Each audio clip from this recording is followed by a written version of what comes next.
Welcome back to my YouTube channel. उम्मीद है कि आप सब खैरियत से होंगे और मेरी वीडियोस को भी पसंद कर रहे होंगे। अगर आपको मेरी वीडियोस पसंद आती हैं तो मेरे चैनल मैथ वेव को सब्सक्राइब करें, मेरी वीडियोस को लाइक करें, शेयर करें और कमेंट भी लाजमी करें। आज की इस वीडियो में हम चैप्टर नंबर 9 के एमसीक्यूज को डिस्कस करेंगे। पहले हमने जितनी भी वीडियोस बनाई थी उसमें हमने चैप्टर नंबर 9 की थ्योरी, एग्जाम्पल और क्वेश्चंस को डिटेल में डिस्कस किया था। अब हम इस चैप्टर को सम अप करने लगे एमसीक्यूज के साथ, तो हम इस एमसीक्यूज को स्टार्ट करते हैं और पहले एमसीक्यूज को देखते हैं।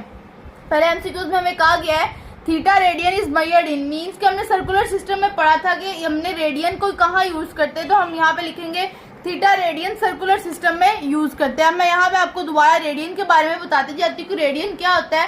रेडियन एक ऐसी मेजर होती है जो एंगल के, जो सर्कल के सेंटर में सबस्टैंड कर रही होती है, जिसमें उसकी जो आर्क की लेंथ होती है वो इसके रेडियस के इक्वल होती है। तो मीन्स कि हमने पढ़ा हुआ है कि थीटा रेडियन जो है वो हमारे सर्कुलर सिस्टम में यूज होता है। अब उसके बाद हमारे पास जो एमसीक्यूज नंबर 2 है उसमें हमें दिया हुआ है 1/4 रोटेशन एंटी क्लॉकवाइज। जैसे कि हमें बताया कि एंटी क्लॉकवाइज हमारी जो होती है रोटेशन वो पॉजिटिव होती है। उसके बाद हमें पता है कि एक रोटेशन जो होती है वो 360 के इक्वल होती है। अगर हम 360 को जो 4 पे हम डिवाइड करते हैं, तो हम अगर कैलकुलेटर पे भी मैं आपको करके दिखा देती हूँ, 360 डिवाइडेड बाय 4, तो हमारे पास 360 डिवाइडेड बाय 4 90 डिग्री के इक्वल आता है।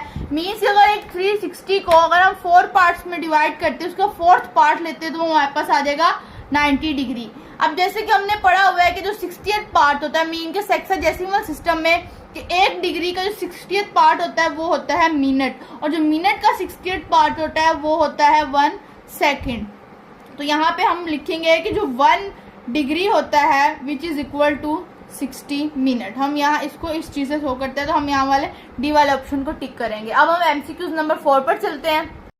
The area of a sector of a circular region of a radius r is given by, जैसे कि हमने 9.4 का क्वेश्चन नंबर 14 में प्रूव किया था कि जो area of a sector of a circular reason होता है वो होता है 1/2 आर स्क्वायर थीटा के इक्वल। अब 5 वाले एमसीक्यूज की तरफ चलते हैं, तो लिखा हुआ है 1 रेडियन इज इक्वल टू, जैसे कि हमें पता है कि 1 रेडियन 180/पाई के इक्वल होता है। अगर हम इसको कैलकुलेटर पे करते हैं डिवाइड, तो हमारे पास आंसर आ जाता है 57.296 डिग्री।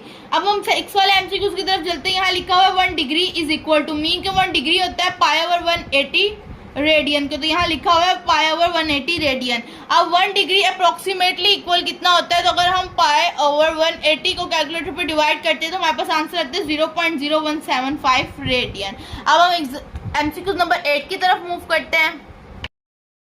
5π/4 रेडियन को अगर हमने डिग्री में कन्वर्ट करना है, तो अगर हम इसको कैलकुलेटर पे 5 × 180 डिवाइडेड बाय 4 करेंगे तो हमारे पास आंसर आ जाएगा 225 degree.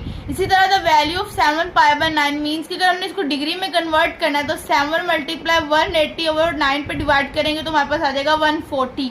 In 1 hour, the angle in a radian throw by 1 minute hand of a clock means कि 1 घंटे के, फॉर एग्जाम्पल 12 मीन्स के 1 घंटे के लिए मीन्स कि कितनी रोटेशन लेता है, 2 से 1 मीन्स के 1 आवर मीन्स के 2 बजे से 1 बजे तक, मीन्स कि वो 1 घंटे में एंगल रेडियन में कितना, मतलब कि जो मिनट हैंड होगा मीन्स कि वो वाला जिसमें हम मिनट भी काउंट कर सकते हैं, मीन्स कि हम कहते हैं 5 मिनट हो गए, यहाँ पे 2 पे 10 मिनट्स हो गए, तो उस क्लॉक पे हम रेडियन में कितना राइट करेंगे उसको, तो वो हमारे पास होगा 2π। मीन्स के एक रोटेशन जो होती है, मीन्स कि हम उसको क्या लिखते हैं कंप्लीट करने के बाद, यहाँ पे अगर रोटेशन या 0 से स्टार्ट हुई तो एक रोटेशन यहाँ आगे कंप्लीट होती है, तो 360 को हम क्या राइट करते हैं 2π। 11 वाले एमसीक्यूज में हमें कह रहे हैं कि in 2 hours the hour hand of the clock turn an angle equals to, means के 2 आवर्स में जो है हमारी वॉच कितना एंगल टर्न करेगी, तो वो होगा π/3 के। अब यहाँ पे लिखा हुआ है कि the vertex of an angle in standard position, जैसे कि हमें पता है कि स्टैंडर्ड पोजीशन में एंगल कब होता है, एंगल तब स्टैंडर्ड पोजीशन में होता है जब उसके जो वर्टिसेस होते हैं ओरिजिन पे होते हैं। मीन पे जब ओरिजिन पे होगा तो उसका एक्स एक्सिस भी 0 होगा और वाई एक्सिस भी 0 होगा, और जो टर्मिनल साइड होती है वो पॉजिटिव, जो हमारी जो टर्मिनल साइड होती है जो मूव नहीं करती वो अलोंग होती है पॉजिटिव एक्स एक्सिस के। अब हम 13 वाले एमसीक्यूज की तरफ चलते थे। π/2 is a end dash angle, means के π/2 हमारे पास 90 डिग्री होता है, 90 डिग्री हमारे पास क्वाड्रेंटल एंगल होते हैं। इसके अलावा 180, 270 और 360 भी हमारे पास क्वाड्रेंटल एंगल्स होते हैं, तो हम यहाँ पे टिक करेंगे डी ऑप्शन को, जो कि है क्वाड्रेंटल एंगल्स। नंबर 14 की तरफ मूव करते हैं, तो यहाँ पे लिखा हुआ है which of the following is not quadrantal angle, means के जो क्वाड्रेंट पर नहीं लाइज करते। ऑप्शन नंबर ए है 9/2 पाई, ऑप्शन नंबर बी है 13 पाई, ऑप्शन नंबर सी है 4/3 पाई, ऑप्शन नंबर डी है π/2। इसको अगर हम डिग्री में कन्वर्ट करते हैं तो हमारे पास आ जाता है 810 डिग्री, उसके बाद बी पे आ जाता है 2340 डिग्री, सी पे आ जाता है 240 डिग्री और ये 90 डिग्री। अब अगर हम देखें क्वाड्रेंटल एंगल्स को तो ये भी हमारे क्वाड्रेंट पे आता है, ये भी क्वाड्रेंट पे लाई करता है और ये भी क्वाड्रेंट पे लाई करता है। मीन्स कि अगर हम एक रोटेशन के बाद दूसरी रोटेशन पर जाते हैं और तीसरी रोटेशन पे जाएंगे तो ये हमारे पास आ जाएगा क्वाड्रेंट पर, नेक्स्ट ये आ जाएगा, ये भी आ जाएगा। मीन्स के देखिए 270 जो हमारे पास आ जाता है वो क्वाड्रेंट, मीन्स के क्वाड्रेंट आता है, उसके बाद उससे पीछे 180 आता है, तो 240, 180 और 270 के दरमियान में आता है, मीन्स की क्वाड्रेंट पे नहीं होता, तो इसलिए हम इसको ऑप्शन सी टिक करेंगे। अगर हम 15 वाले एमसीक्यूज को देखते हैं कि जो हमारे पास है कोट थीटा वो 0 से ग्रेटर है, लेकिन जो साइन है वो 0 से जो है स्मॉलर है। मीन्स के जो हमारे पास थर्ड क्वाड्रेंट में है वहां पे हम देख सकते हैं कि साइन हमारे पास कहाँ कहाँ नेगेटिव होता है। एक तो साइन हमारे पास थर्ड क्वाड्रेंट में होता है और एक फोर्थ क्वाड्रेंट में होता है। अब हम देख लेते हैं कोड कहाँ पे पॉजिटिव होता है। कोड सिर्फ फर्स्ट क्वाड्रेंट में होता है और सेकंड क्वाड्रेंट में होता है, तो हम इसके मुताबिक कर सकते हैं कि ये इसकी टर्मिनल आर्म थर्ड क्वाड्रेंट में लाई करती है। अगर हम एमसीक्यू नंबर 16 की तरफ मूव करते हैं, if sine theta is equal to √3/2 then theta is equal to, तो यहाँ हम ले लेंगे sine theta is equal to sine inverse √3/2। तो मीन्स अगर हम कैलकुलेटर पे करते हैं तो √3/2 हमारे पास इसकी वैल्यू 60 डिग्री पर आती है, तो हम यहाँ पे ऑप्शन नंबर डी को टिक करेंगे। एमसीक्यू नंबर 17 पे जाते हैं तो यहाँ हमारे पास दिया है sine 390 degree is equal to, means कि यहाँ पे हम को टर्मिनल एंगल वाला फॉर्मूला लगाएंगे 390 और 360 पर डिवाइड करेंगे, 1 × 360, हमारे पास 30 बचा। मीन्स कि जो हमारे पास क्वाड्रेंटल एंगल आएगा वो होगा साइन 30 डिग्री। जैसे कि हम लिखते थे हमारे पास थीटा प्लस 2k पाई, मीन्स यहाँ हम लिखेंगे यहाँ पे लिखेंगे 360 और साथ में हम 1 प्लस हम यहाँ पे लिखेंगे 30, तो हमारे पास जो साथ में ट्रिग्नोमेट्रिक फंक्शन दिया था वो राइट करेंगे और 30 साइन 30 मीन्स के इसके मुताबिक ऑप्शन नंबर ए आ जाएगा। अब हम एमसीक्यू नंबर 18 को डिटेल में डिस्कस करते हैं।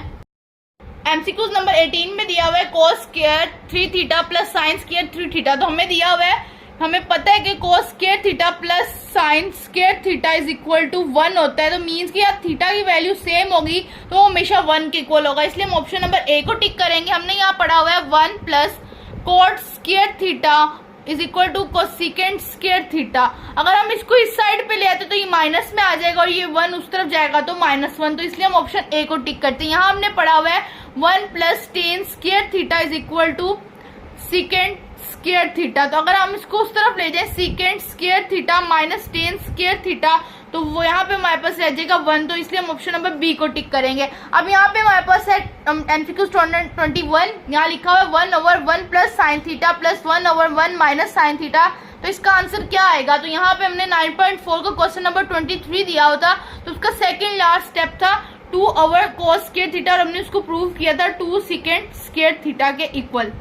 तो यहाँ हम सेकंड लास्ट स्टेप को टिक करेंगे, लास्ट स्टेप को टिक करेंगे तो हमारे पास यहाँ पे ऑप्शन नंबर सी बन रहा है। अगर आपको इसका प्रॉपर सोल्यूशन चाहिए तो आप मेरी पिछली वीडियो देख सकते हैं, उसमें मैंने इस क्वेश्चन को डिटेल में डिस्कस किया हुआ है, जिससे आपको पता चल जाएगा कि आंसर किस तरह आया और उसका नेक्स्ट स्टेप कौन सा है।